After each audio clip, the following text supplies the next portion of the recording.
విశాఖ జిల్లా పశ్చిమ నియోజకవర్గం హిందుస్థాన్ షిప్యార్డ్ కర్మాగార పరిసర ప్రాంతంలో కార్మిక దినోత్సవం సందర్భంగా AITUC party general secretary Hariharanath ఆధ్వర్యంలో సీనియర్ నాయకులు బగ్గం సత్యనాథ్ పతాకావిష్కరించారు. అనంతరం ఆయన మాట్లాడుతూ కార్మిక దినోత్సవం ఎందుకు జరుపుకోవాలనే కారణాలు ఆయన మాటల్లోనే తెలుసుకునే ప్రయత్నం చేద్దాం.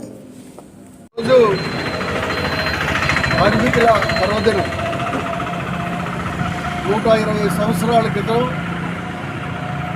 అమెరికా దేశంలో షికాగో నగరంలో కార్మిక వర్గం పెట్టుబడిదారుల పైన తిరుగుబాటు చేసి ఆ తిరుగుబాటులో అక్కడ ఉండేటటువంటి పోలీసు వారు కార్మికుల్ని విచక్షణారహితంగా కాల్చి చంపినప్పుడు ఏరులై ప్రవహించిన రక్తంలో ఒక కార్మికుడు తను వేసుకున్నటువంటి చొక్కాని ఆ రక్తంలో ముంచి ఈనాటి నుంచి కార్మికుల తాలూకా జెండా ఎరుపు జెండా అని చెప్పి ఆ రోజు ప్రకటించాడు.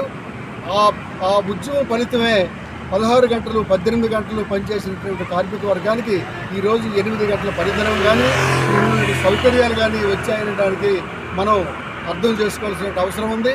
మరి ఈవేళ పాలకులు ప్రభుత్వ రంగ సంస్థలన్నీ కూడా దారాదత్తంగా అమ్మేయటం, అక్కడ కార్మిక వర్గాన్ని రిక్రూట్ చేసుకోకుండా ప్రైవేటు వారికి ప్రోత్సహించడం, ఈవేళ అదానీ అంబానీ అనేటువంటి వాళ్ళు ఎయిర్పోర్ట్లు, పోర్టులు, అలాగే రోడ్లు, రైల్వే స్టేషన్లు అన్నీ కూడా అతి కారు చౌకగా అమ్మేస్తున్నారు. అనేక మంది ప్రాణ తర్పణతో కమ్యూనిస్టు ఎమ్మెల్యేలు, ఎంపీలు 62 మంది ఈ స్టీల్ ప్లాంట్ రావాలని వాళ్ళ పదవులను త్యాగం చేసి 32 మంది ప్రాణతర్పణ చేసి సాధించుకున్నటువంటి స్టీల్ ప్లాంట్ కూడా ఈరోజు 2 లక్షల కోట్ల రూపాయలు విలువ చేసే పరిశ్రమని కేవలం వేల కోట్లలోనే అమ్మేయడానికి ఈ బీజేపీ గవర్నమెంట్ ప్రయత్నం చేస్తుంది. ఇవన్నిటికీ కూడా కార్మిక వర్గం అందరూ ఏకమయ్యి కలిసికట్టుగా పనిచేయకపోతే రాబో రోజుల్లో కార్మిక వర్గానికి సరైనటువంటి స్థితి ఉండదు, సోషల్ సెక్యూరిటీ ఉండదు. దీన్ని కార్మిక వర్గం అంతా అర్థం చేసుకోవాలని నేను కోరుతున్నాను.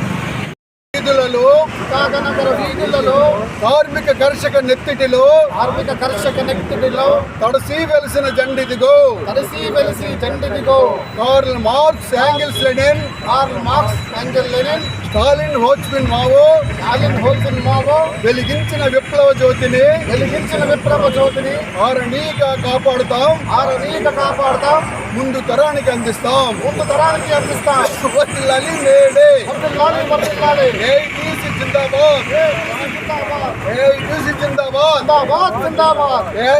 జిందాబాద్.